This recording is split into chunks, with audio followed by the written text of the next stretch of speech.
اعوذ باللہ من الشیطان الرجیم بسم اللہ الرحمن الرحیم الحمدللہ رب العالمین والصلوۃ والسلام علی سید رسول کریم وآلہ طیبین الطاہرین المعصومین و مظلومین۔ میرے پیارے ناظرین، اللہ پاک نے قرآن پاک میں ارشاد فرمایا کہ ایک رب کو رسول بنا کے بھیجا جو آیتوں کی تلاوت کرتا ہے، نفسوں کو پاک کرتا ہے، لوگوں کو کتاب و حکمت کی تعلیم دیتا ہے، جبکہ رسول کے آنے سے پہلے سب گمراہ تھے۔ سلام ہو ہم سب کا جناب رسول خدا، مقبول خدا، خاتم الانبیاء، سرور دو سرا، شفیع روز جزا، امام الانبیاء، سید المرسلین، خاتم النبیین، حضرت محمد مصطفیٰ صلی اللہ علیہ وآلہ وسلم، جناب احمد مجتبیٰ پر جن کی سچی محبت پروانہ ہے جنت الفردوس کا۔ آپ روز محشر شفیع ہوں گے، آپ امت کے گناہگاروں کے تمام کے شفیع ہوں گے۔ آپ نے اپنی تمام عمر صرف کر دی تبلیغ اسلام میں۔ آپ کا حسن اخلاق حسنہ اور اتحاد کامل کا درس دیتے رہے تمام عمر۔ آپ نے ہمیں وہ راستہ دکھایا جس پر چلنا دنیا والوں کے لیے بہتری کا باعث ہے۔ آپ نے مصیبت اٹھا کے، مشقتیں برداشت کر کے ہمیں کر دکھایا کہ انسان سب کچھ کر سکتا ہے۔ ہمارے پیارے محمد مصطفیٰ صلی اللہ علیہ وآلہ وسلم اس قدر خوبیوں کے مالک تھے کہ آج تک کوئی انسان ایسا عظیم نہیں پایا۔ آپ کا وجود ایسا باروب تھا کہ ہر دیکھنے والے پہ روب چھا جاتا تھا۔ جو آپ کے پاس بیٹھا آپ سے زیادہ کسی کو شفیق نہ پاتا تھا۔ جب کوئی آپ سے کلام کرنا چاہتا تو محبت سے دل لگا کر اس کی بات سنتے اور بات کرتے تھے، وقت اور انتہائی نرمی سے، نہایت نرم کلامی سے گفتگو فرماتے تھے۔ سلام میں ہمیشہ پہل کرتے تھے، کسی کو حقیر نہ جانتے تھے، ہر شے کی نعمت جانتے تھے، کبھی اس کی مذمت نہ کرتے تھے، غربا و مساکین کو بے حد محبوب رکھتے تھے، کبھی کسی کو مفلس ہونے کی وجہ سے ذلیل نہ جانتے تھے، کسی کی موت پر اگر گھر میں اس کے گھر تشریف لے جاتے اور افسوس کرتے، کسی کے گھر بغیر اجازت داخل نہ ہوتے اور لوگوں کو بھی ایسا کرنے سے منع فرماتے، کسی کی عیب ظاہر نہ کرتے اور نہ کسی کی بہت زیادہ تعریف کرتے۔ آپ نہایت ہی خوش مزاج، حلیم، طبیع اور فصاحت و بلاغت میں بے مثال، زہد و تقوی میں بے نظیر، اوصاف کریمہ کا مجسم نمونہ، تسلیم و رضا، صبر و شکر میں لاجواب تھے، سخاوت شجاعت میں لاسانی تھے۔ حق تعالیٰ نے آپ کی شان میں قرآن کریم میں فرمایا انک علی خلق عظیم۔ آپ کی محفل ذکر خدا سے شروع ہوتی تھی اور ذکر خدا ہی پہ تمام ہوتی تھی۔ آپ کے ساتھ رہنے والے ایک دوسرے کے ساتھ عدل و انصاف، راستی احسان سے پیش آتے تھے۔ آپ بزرگوں کی عزت، چھوٹوں پر رحم آپ کی عادت تھی۔ علامہ شرح آشوب تحریر فرماتے کہ آپ تمام حکیموں سے بہتر حکیم، تمام داناؤں سے بہتر دانا، نہایت شجاع، خلق خدا پہ مہربان تھے۔ سخاوت کا یہ عالم تھا کہ کبھی سائل در سے خالی نہ گیا، زمین پہ بیٹھتے تھے، زمین پہ سوتے تھے، زمین پہ کھانا نوش فرماتے تھے، اپنا کام خود کرتے تھے، گھر والوں کی مدد بھی کرتے تھے۔ اخلاق کا یہ عالم تھا کہ غلام تک کی دعوت قبول فرماتے تھے، کبھی کسی کا دل نہ دکھاتے تھے، ایماندار، سچے، امانت دار تھے۔ اہل قریش آپ کو صادق و امین مانتے تھے۔ جب آپ نے اعلان رسالت فرمایا تو قریش نے آپ کو بہت تنگ کیا، مگر آپ ہمیشہ صبر و شکر سے آپ نے کام لیا۔ اہل مکہ کو آپ کو ساحر کہتے تھے، آپ کے علم و حکمت کو ماننے کے بجائے خامیاں نکالتے، ایسی فرمائشیں کی رسول خدا نہ پوری کر سکیں گے تو ان کا مذاق اڑائیں گے، لیکن خدا کی مدد شامل حال تھی۔ اللہ نے ہر شے کو آپ کے اطاعت گزار بنایا تھا، کائنات کا ہر ذرہ آپ کی نگاہ کو پہچانتا تھا اور ارادہ کرتے ہی آپ کا حکم بجا لاتا تھا۔ حضرت علی علیہ السلام سے منقول ہے کہ قریش کے کچھ لوگوں نے حضرت کی خدمت میں حاضر ہوئے، عرض کی اے محمد، ہم نے ایسا دعویٰ کیا ہے جس کی آج تک تمہارے بزرگ مدعی تھے، نہ بھائی بہن، مگر اگر تم سچے ہو تو ہمیں جواب دو، ہم تمہاری رسالت پہ ایمان لائیں گے، اور اگر ایسا نہ کر سکو گے تو تم یقیناً درگو اور ساحر ہو۔ آپ نے فرمایا میں جانتا ہوں تم کیا چاہتے ہو، اور میں یہ بھی جانتا ہوں کہ ایمان نہیں لاؤ گے۔ اچھا بتاؤ تم کیا چاہتے ہو؟ انہوں نے کہا اس درخت سے جو تمہارے سامنے کھڑا ہے میں اپنی جڑوں کے تمہارے سامنے آ کھڑا ہو۔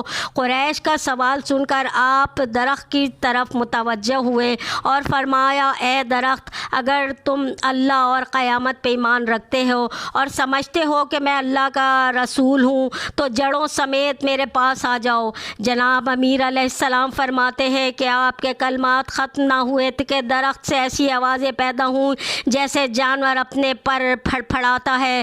درخت اپنی جگہ سے اٹھ کے آپ کے پاس آ گئے اور اپنی شاخوں سے آپ پر سایہ کر دیا۔ میں بھی آپ کے داہنی طرف کھڑا تھا، کچھ شاخیں میرے سر پہ بھی پھیل گئیں اور میری زبان سے بے ساختہ نکلا اشہد ان لا الہ الا اللہ و اشہد ان محمد رسول اللہ و عبدہ رسول اللہ۔ میں نے کہا یا رسول اللہ، آپ سب سے پہلے جس نے اس درخت سے آپ کی رسالت نبوت کی تصدیق کی وہ میں ہوں۔ اور وہ عرب ایمان نہ لائے اور کہا ہم جانتے ہیں کہ تم بہت بڑے ساحر ہو، ہم تمہاری تصدیق نہ کر سکیں گے جیسے تمہارے اس پہلو میں بیٹھنے والے نے کی تھی۔ ممکن نہیں کہ مدح تمہاری میں کر سکوں، ممکن نہیں کہ مدح تمہاری میں کر سکوں۔ طاقت قلم میں ہے نہ روانی زباں میں ہے، طاقت قلم میں ہے نہ روانی زباں میں ہے۔ میرے پیارے ناظرین، نبی کریم صلی اللہ علیہ وآلہ وسلم نے فرمایا کہ میرے اہل بیت کا دامن نہ چھوڑنا، یہ میرے قائم مقام ہے، حوض کوثر پر ان کے ساتھ مجھ سے ملنا۔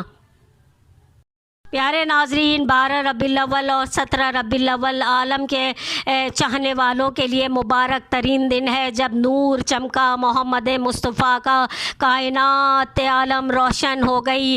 سید الانبیاء کے نور سے، خاتم النبیین کے نور سے محمد مصطفیٰ صلی اللہ علیہ وآلہ وسلم کی ولادت باسعادت پر آپ سب کو بہت بہت مبارک ہو۔ اے میرے پاک پروردگار خدائے رحمان و رحیم، خدایا محمد و آل محمد پر رحمت نازل فرمایا، اور پاک پروردگار اپنے محمد مصطفیٰ صلی اللہ علیہ وسلم کے صدقے سے پاک اے میرے پاک پروردگار عالم حضرت محمد مصطفیٰ صلی اللہ علیہ وسلم پر رحمت نازل فرما، جو تیرے بندہ رسول امین ہے، محبوب منتخب ہے، بہترین خلائق ہے، حافظ الاسرار ہے، مبلغ رسالت ہیں۔ ان تمام رحمتوں، برکتوں، مہربانیوں، عنایتوں، سلامتیوں سے بہتر، حسین ترین، مکمل ترین، پاکیزہ تر، طیب و طاہر اعلیٰ و عرفہ صلوات جو تو نے کسی بھی اپنے بندے پہ، نبی رسول منتخب پر سلام جو صاحب کرامت ہے، اعزاز پہ نازل کیے، نازل فرما پروردگار محمد و آل محمد پر اپنی رحمتیں کا نزول فرما، اور محمد و آل محمد کے صدقے سے ہماری دعائیں مستجاب فرمائے۔ خدایا تمام زیر خاک دفن ہونے جانے والوں کو مسرت عطا فرما، خدایا تمام فقیروں کو مالدار بنا دے، خدایا تمام بھوکوں کو، افراد کو، شکم کو سیر کر دے، خدایا تمام لوگوں کو لباس عطا فرما دے، خدایا تمام مقروضوں کے قرض کو ادا فرما دے، خدایا تمام رنجیدہ افراد کے رنج کو دور کر دے، خدایا تمام مسافروں کو ان کے وطن تک پہنچا دے، خدایا تمام قیدیوں کو آزادی دلا دے، خدایا مسلمانوں کے تمام معاملات کی اصلاح فرما پروردگار، خدایا تمام بیماروں کو شفا عطا فرما دے، خدایا ہماری فقیری کا علاج اپنی بے نیازی سے کر دے، خدایا ہمارے بدترین حالات کی اصلاح اپنے بہترین حالات سے کر دے، خدایا ہمارے قرض کو ادا کر دے، پروردگار ہماری فقیری سے بے نیاز بنا دے کہ تو ہر شے پہ قدرت رکھتا ہے۔ اے میرے پاک پروردگار، جو نعمتیں تو نے ہمیں دی ہیں ان سے مجھے اپنی یاد سے غافل نہ ہونے دینا، نہ اپنے احسانات کو بھلا دینے والا قرار دینا، نہ دعاؤں کی قبولیت سے مایوس ہونے دینا، چاہے کتنی ہی تاخیر کیوں نہ ہو جائے، کیسے ہی حال میں ہو، کبھی مایوسی نہ آنے دینا، نہ راحت میں، نہ تکلیف میں، نہ شدت میں، نہ سہولت میں، نہ عافیت میں، نہ بلا میں، نہ فقیری میں، نہ نعمتوں میں، بے شک تو ہر ایک کی دعا کا سننے والا ہے۔ پروردگار ہم سب کی دعاؤں کو مستجاب کر دے۔ پروردگار محمد و آل محمد کے صدقے میں ہمیں شفاعت ان کی نصیب فرما۔ پروردگار ہمیں محمد و آل محمد کے صدقے ہمیں ایسا رزق وسیع عطا فرما جس میں دیر پاؤ سلامتی ہو۔ پروردگار عالم ہم سب کو اپنے حفظ و امان میں رکھے محمد و آل محمد کے صدقے سے، آمین ثم آمین یا رب العالمین برحمتک یا ارحم الراحمین۔ جسے حاصل ہو عرفان محمد، جسے حاصل ہو عرفان محمد، وہی ہے مرتبہ دان محمد۔ بیاں کیسے ہو بھلا شان محمد، بیاں کیسے ہو بھلا شان محمد، خدا خود ہے ثنا خوان محمد، خدا خود ہے ثنا خوان محمد۔ یہ واقف ہیں محبان محمد، یہ واقف ہیں محبان محمد،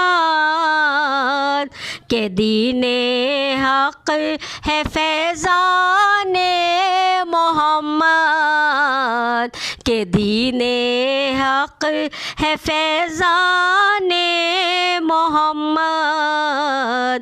ذرا سوچو کہ قرآن کیا ہے، ذرا سوچو کہ قرآن کیا ہے، خدا کا حکم ہے فرمان محمد، خدا کا حکم فرمان محمد، جسے حاصل ہو عرفان محمد۔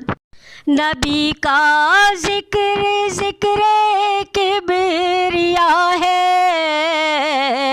نبی کا ذکر ذکر کبریا ہے، علی کا ذکر عرفان محمد، علی کا ذکر عرفان محمد، جسے حاصل ہو عرفان محمد۔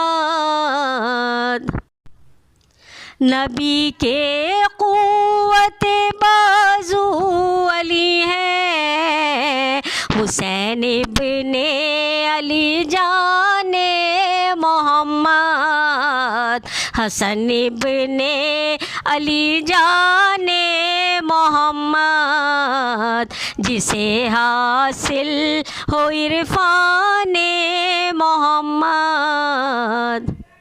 علی و فاطمہ شبیر و شبر، علی و فاطمہ شبیر و شبر، یہی تو ہے گلستان محمد، یہی تو ہے گلستان محمد، جسے حاصل ہو عرفان محمد۔ راہ انسانیت پہ گامزن ہوں، راہ انسانیت پہ گامزن ہوں، یہی کیا کم ہے احسان محمد، یہی کیا کم ہے احسان محمد۔ بیاں کیسے ہو بھلا شان محمد، خدا خود ہے ثنا خوان محمد، خدا خود ہے ثنا خوان محمد، جسے حاصل ہے عرفان